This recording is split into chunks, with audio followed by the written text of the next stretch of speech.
when somebody said, and Freeze love, I was like, Freeze love? Not me. Whoa, what? Yo, man, listen, I don't know what y'all think you would get from me. I got love for both these dudes, man. And I don't give a fuck. They grown men. They are grown motherfucking men. It was Zoe. I'll tell you one thing though, Zoe. You fucking lied. Yeah. They said Freeze love. He said, no, Freeze love. Man, me and Freeze have known each other for 25 years. We have not known each other for 25 years. We've known each other for probably about 35 years. I had to do the math, like 25 years. Wait a minute, nigga. I've been doing comedy for 29 years, and I know you for a good 5-6 years before that.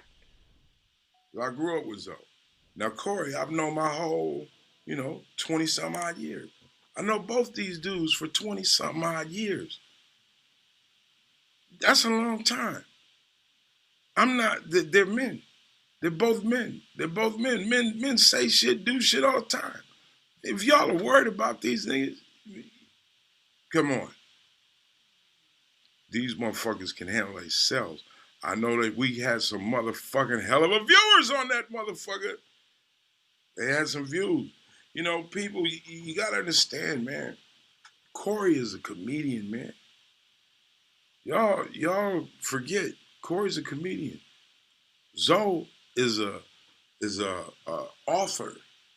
Zoe is a he's a radio host. He's the voice of reason. He's not necessarily in the comedic field. He can be funny, and he is. He's a funny dude, but he's not committed to the life of comedy. Corey is a comedian, and him and Darlene, they've been together longer than any part of the show. So they're gonna definitely work their shit out. Come on, man. Y'all be bugging, man. That's real. These is grown men, man. And I'll tell you something else. As long as I've known either one of them, they've never came and knocked on my door and said, Freeze, so, hey, gather up your bills. I'm going to pay them, Freeze. He never did that. Corey never said, hey, Freeze, hey, man, look here. I want you to gather up all your bills and send them to me. I'm going to handle them. That's never happened. So I don't give a fuck about either one of them niggas. Like that. I love them both. Like, hey, I love you, niggas. Yeah, anyway, back to work. Don't worry about them niggas. They are fine. They are fine. A lot of people, I can't believe Corey would call Zoe a weak link. Hey, man, motherfuckers say shit that is fucked up all the time. They don't even mean it like that. Or they may mean it like that. But it doesn't matter if y'all is really friends. And I know they are. So, I don't know what the big hubbub is about. Motherfuckers grow all the time, man. Sometimes you got to grow. You got to stretch out. And when you stretch out and grow, you don't fit where you used to fit. So you got to adjust. But if there was once love there's going to be love there. Them cats ain't malicious. They don't wish maliciousness on each other. You think that? No. Don't be a fool, man. These guys is friendships.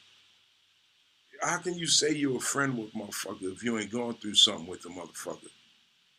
You know what I'm saying? I got a lot of friends that I'm cool with, cool people, I'm cool, but I don't consider them necessarily friends.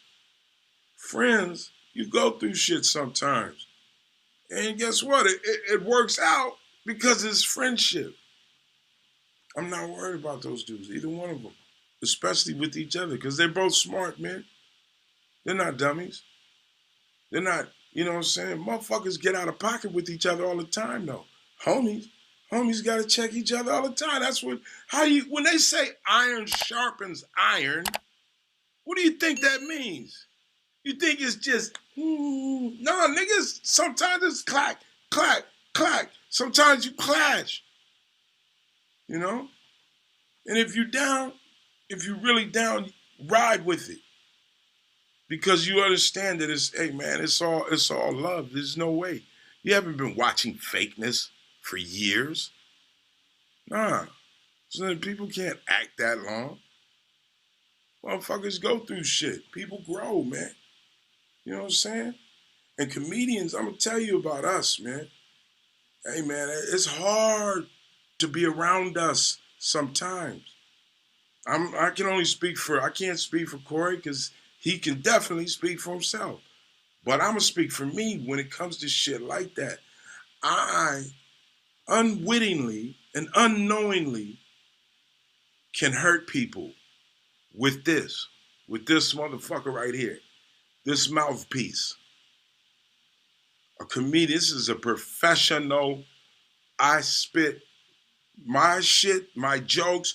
When I cuss you out, it's a comedian, an entertainer that entertains thousands in real life, face to face. To walk into a room of 2,000 people, grab a mic, and keep 2,000 people looking at you, you say some powerful shit. And you forget that because you take it for granted. You don't understand that so much. You know what I'm saying? Corey is a dynamic comedian. All right? As a comedian, I win when I come from the heart. That's my motherfucking go-to. That's my default. You forget your joke, come from the heart. You say the wrong thing, come from the heart. Come from the heart. You don't have to remember the heart. The heart speaketh the truth, motherfucker. Well, what if the heart hurts somebody sometimes? Because that's just how the heart feels right now. And there's a lot of other bullshit that's going on to make the heart feel that way right now. That's not even a genuine way you feel, but right now it is. Well, this mouth is connected to that heart. It's connected to the brain secondly. It's connected to the heart first, because this is the survival mode. A comedian from the heart, I can make you laugh. And if I think about it, I'll really, really put some lacing on it. But if I don't, and it's just from the heart, I can rely that at least it's going to be funny. And guess what? Sometimes you're wrong. This joke comes from the heart, boom. Oh, shit. Nobody else thought that was funny. Yeah, nigga, you bombed. Oh. It didn't go over like you thought. You threw it out there, you thought it was going to be, hey, yay. No, and it was like, what? But this is part of being, it's just part of our makeup. You know what I'm saying? And a lot of times when people say shit that sounds outlandish, it's because it is outlandish. It's ridiculous. And it makes no sense, but it makes sense to me at that time, and that's fucked up. And a lot of times in life, I've had to backtrace myself. I had to swallow my pride. I've had to look at my pride and say, what the fuck is this pride? This ain't God. It's pride, nigga. Fuck pride. That's not who you are. You're bigger than pride. You got to admit when you're wrong sometimes. You become a better person. You grow from it if you can. And I still have to remind myself of that shit. And it's a fucked up feeling having to go back and say, you know what, man, I know that shit came out fucked up and I'm sorry. You know? But that shit be going down. You know? And it's not, there's a lot of comedians. I remember my dog, my road dog, Charlie Murphy. You know that's the homie. I rode with Charlie Murphy 8.5 years. And you talk about a motherfucker saying shit a lot that he didn't mean and had to back up and then apologize. That was when I said, yo, man, we were in Australia, all right? And we had a cameraman with us. And, you know, cameraman, I'm not going to mention his name because he's a good-ass cameraman. I think he's dope. You want to see some of this shit, go to YouTube, look up Charlie Murphy Acid Trip Tour, Australia. Look it up. You'll see what I'm talking about.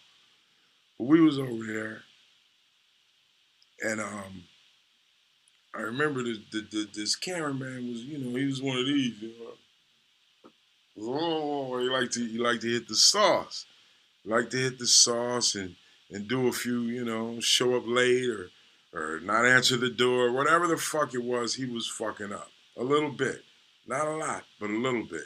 But at the time, my road dog, Charlie Murphy, was going through major shit. He had just lost his wife to cancer, you know, about a year prior to that. He had went from a father, being on the road, making money, touring, to all of a sudden being a single parent who had to get nannies to watch his kids because he still had to go on the road. And we was still on the road. We was still making bread. But, you know, this dude had, you know, he had a lot of stress. A lot of stress coming from every angle. You know what I'm saying? And I remember he was like cussing motherfuckers out left and right. And I remember the cameraman was hot, man. He said something to the cameraman. He had a sty on his eye, a big ass sty.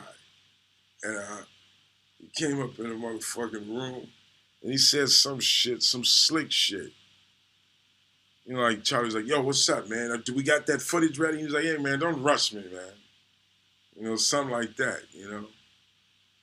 Charlie was like, heated. You know, he was heated. But he didn't say nothing to that dude. So that dude left. And then Charlie turned and said some shit to me. I'm his homie. I didn't do shit. But then he said, and then you. And so-and-so, so-and-so. I was like, hey, man, first off, man, right now, dude, on the real, you acting like a real asshole. What? Fuck you, nigga. How am I an asshole? I was like, well, for one, you upset with this cameraman. He's like, fuck that cameraman. Fuck that nigga. I'll bust that motherfucking sty on his eye and make him drown in his own goddamn pus. When he said that shit, I was like, nigga, you have lost your fucking mind. Because the nigga didn't do shit to you. Now you mad yelling at me. What the fuck? For real? It's like that. He's, you know, he had to pump his brakes. He said, yo, Freez, you got to understand, man. We're homies. We're homies, man. And this dude is older than me, okay? God rest his soul. He's older than me. He said, we're homies. If I can't fucking make a mistake and blow my top with you, where the fuck can I? Where? Where can I? You see, and that's what I'm getting at. We got two dudes that are passionate about what they do, man. It's only natural they butt heads or whatever. They'll work it out. But I'm talking about us, people on a whole.